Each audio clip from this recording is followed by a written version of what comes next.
พันในปีว่าเนาะ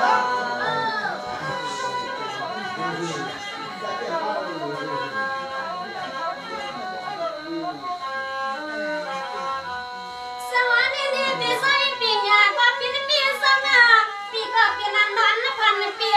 น้องก็ปีนั้นนอนพันขึ้นว่าขนาดขาท่านปีสนอบลุใส่ก็ปากว่าปีเฮาใส่ปีมามวนมาจอเมื่อวันจะเจ้าเบอร์ปีละคำมาคำสู่เสียงน้องทางว่าติลินอนกำสู่ปีปนหุ่น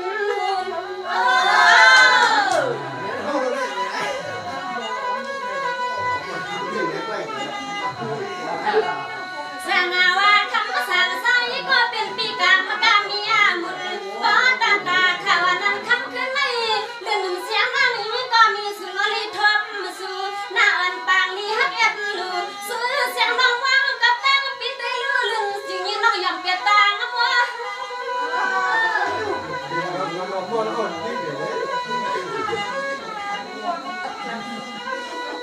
ใส่ก็เป็นเปียโซใส่ปีที่มาห้องน้องมากว้างเมื่อใส่ปีกินข้าวกินน้ำในก็ล้มกันในเกินเกิดเดินคอปีละมันซ้ำน้ำเสียงน้องในก็ละมันซ้อนปีอันเกี่ยว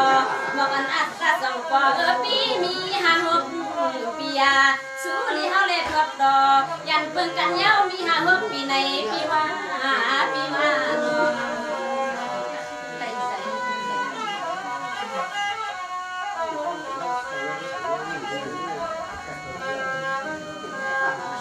สวัสดีนี่ปีใส่ปีงาก็ปีนี้สง่ามือไก่ปีปังว่าปีฟ้าเลยน้องอันเขาเสียเมืองคู่เมืองเนียนปีกะปีนใส่ว่าเมืองเปียเปียเมืองห้วยเมืองปี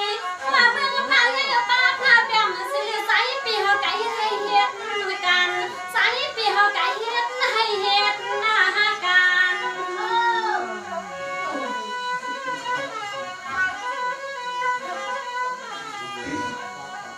สางาว่าคำมาสั่งก็เป็นปีสอดความมาคาเล่นลุนวันเสียงน้องก็ปีมาใส่เสียงน้องอ่อนปีนี้ก็มาใส่คนในลีลาเมืองใหญ่เฮาสามารถสั่งเศร้าที่เมืองไม่มีแต่2 ปีก็ยังเคยปี2 ปีก็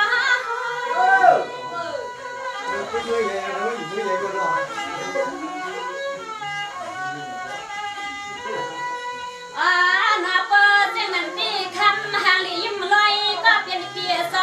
เพราะว่าเฮาทำความซ้ำปีนี้ก็ใส่ปีเฮาความซ้ำนั่งมาสั่งเศร้าที่เมืองได้แน่ๆคือใครเศร้าที่เมืองให้เราปีโคว่ายานุ่งเขียแขนปีเฮาไปมองทุกวันปีอำปัญญาใส่ปีเฮาไม่เฮาขี่หน้าปีหน้าเนาะ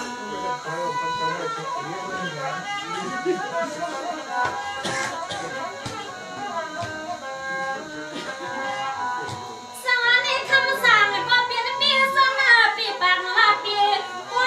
หักสีตั้งเฮาขนาดความตันชอเราก็เปลี่ยนปีสปักว่าตอนนี้คือน้องตั้งลูกมือปีตาสุกูใส่ปีคำยำเสียงว่ามือในลำปันน้อยหามาทำมาให้ทำมาการในหนอปีนก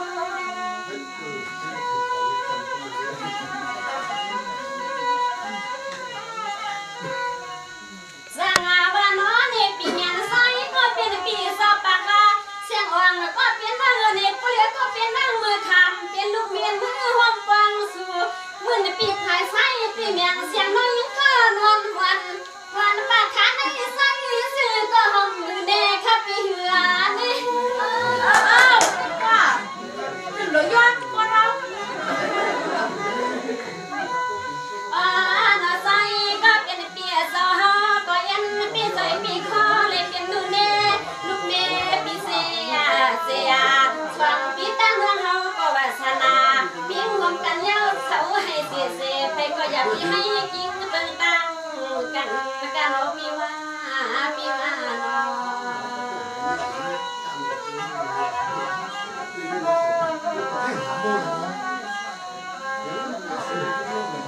สวัสดีนี่ปีใส่ปีงาก็เป็นปีเสาที่หาเพื่อนพบหันกันฟ้องน้ำลูกปีหักหัวเปียงมาใส่เปียงคอกันในความดันเล่าค้าก็เป็นปีเสาหันเอาหักตีกาปีสวยเปลี่ยนเป็นก็ฟ้องพอบอกอันซาสองปอคุณป้าเปิ้ลปีนใส่ที่ใน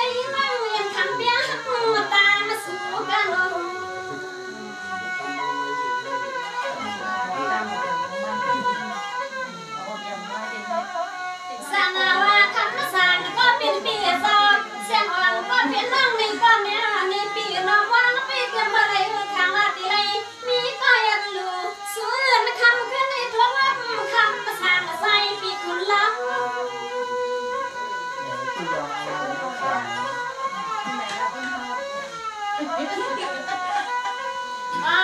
นาใส่ก็เป็นเปียซอกันในเฮาเรื่องไหนก็บ่นัดเตียนขอซุ่มขอบันปีใส่ปีที่พร้อมซ้ำเรื่องเสียงน้องปีพร้อมซ้ำปีนี้ก็ใส่ปีขึ้นตัว